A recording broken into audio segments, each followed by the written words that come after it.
Com que estem treballant el tema de la Guerra Civil Espanyola i del franquisme, m'agradaria que reflexionareu sobre el paral·lelisme amb la gent refugiada actual. En la postguerra, milers de persones s'exiliaren i ara, 80 anys després, continua havent gent arreu del món que es veu obligada a abandonar la seva terra per raons de les seues idees o de la guerra.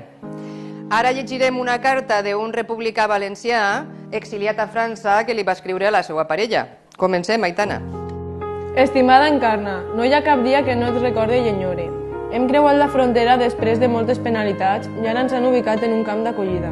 Milers de persones sobrevivim com podem. Dormim sota les estrales, damunt l'arena. No tenim mantes i poc de menjar. Estem esperant que ens diguin què passarà amb nosaltres. Vivim en condicions molt precàries que afavoreixen les malalties. Que aquestes lletres servisquen per entendre el que estem vivint milers de persones. Si aconseguís que em donen asil, faré tot el possible per a retrobar-nos. Cuida't molt i molta força per a resistir. T'estime moltíssim. Joan.